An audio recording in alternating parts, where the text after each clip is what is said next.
Nur Auby atau akrab dipanggil Auby, dilahirkan di utara Toronto. Meski punya 2 orang saudara, gadis Kanada ini merasa sering kesepian dan bermain sendiri.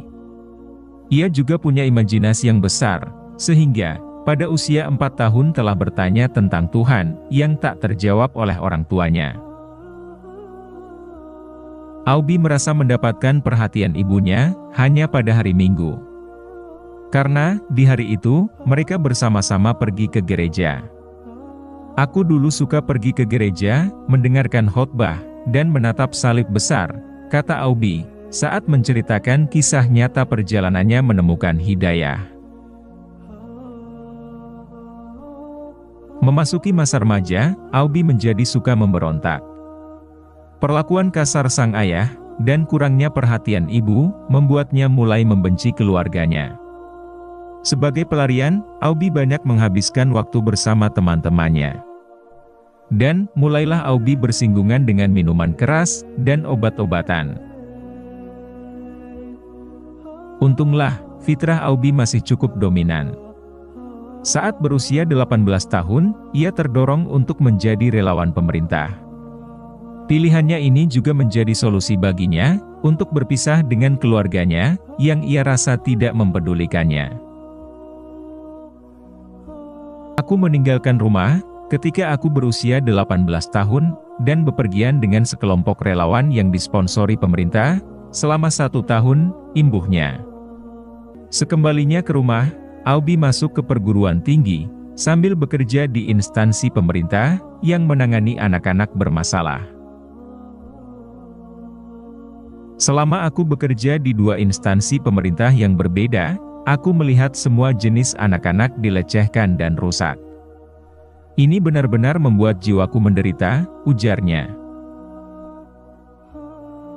Beban berat yang dirasakannya, membuat Auby yang saat itu telah berusia 25 tahun, menjadi depresi.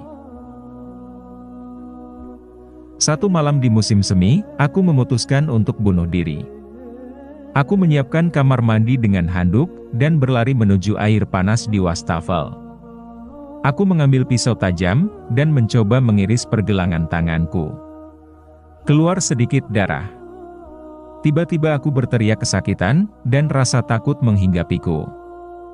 Aku takut pada Tuhan, bahwa aku telah menyerah, katanya, menceritakan upaya bunuh diri. Hari Minggu, Auby kembali ke gereja. Aku menangis setiap hari Minggu, selama 1 bulan, dan kemudian aku mulai belajar mendalami ajaran Kristen, di gereja Anglikan, ucapnya. Pada tanggal 11 September tahun 2001, seluruh dunia seakan berubah bagi Auby. Aku sangat terkejut, dan ngeri.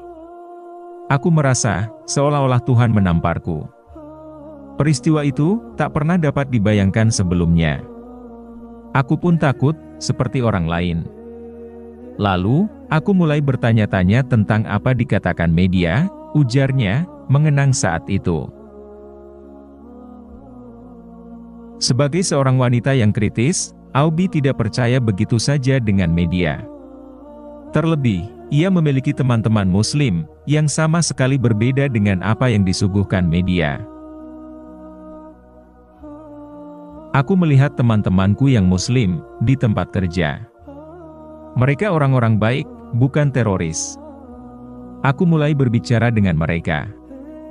Pada awalnya, aku tertarik pada aspek geopolitik, apa yang sedang terjadi. Mengapa mereka membenci kita? Kemudian, aku menemukan apa yang dilakukan pemerintah Barat, di Timur Tengah dan Afrika Utara, selama berabad-abad. Tidak heran, mereka membenci kita, jelasnya. Auby kemudian melakukan penelitian tentang Islam.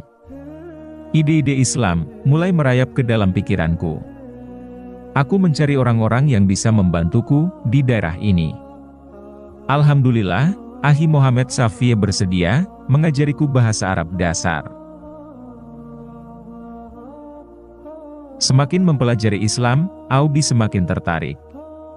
Terlebih, setelah ia mendapatkan terjemahan Quran dalam bahasa Inggris, dari Quran. Aku sangat tertarik dengan kitab ini.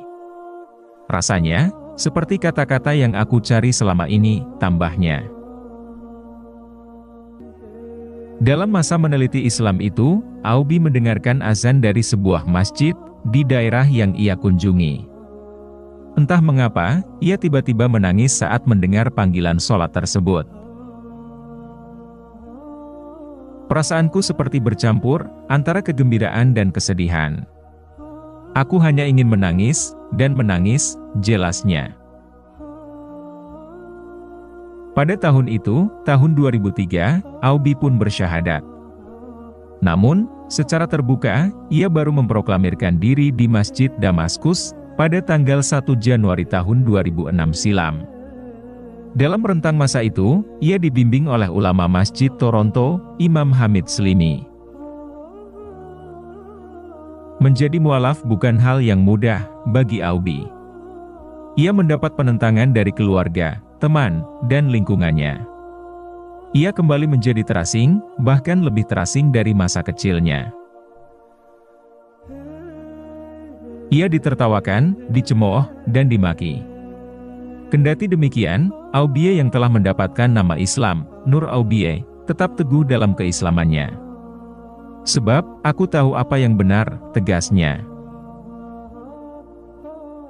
Nama Nur pada Nur Aubi, menurutnya diambil dari surat Quran ke-24, An-Nur, khususnya ayat ke-35, yang berbunyi,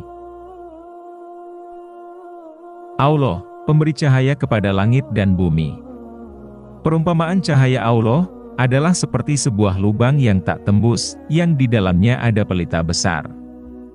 Pelita itu di dalam kaca dan kaca itu seakan-akan bintang yang bercahaya seperti mutiara, yang dinyalakan dengan minyak dari pohon yang berkahnya, yaitu pohon zaitun yang tumbuh tidak di sebelah timur sesuatu dan tidak pula di sebelah baratnya, yang minyaknya saja hampir-hampir menerangi, walaupun tidak disentuh api. Cahaya di atas cahaya berlapis-lapis.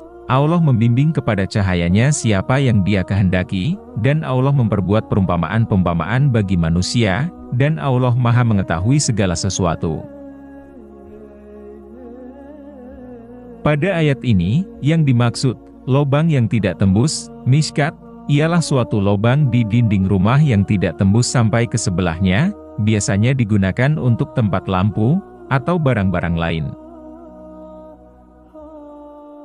Sedangkan, yang dimaksud dengan pohon zaitun yang tumbuh tidak di sebelah timur sesuatu, dan tidak pula di sebelah baratnya adalah, pohon zaitun itu tumbuh di puncak bukit, di mana ia mendapat sinar matahari baik di waktu matahari terbit, maupun di waktu matahari akan terbenam, sehingga pohonnya subur dan buahnya menghasilkan minyak yang baik.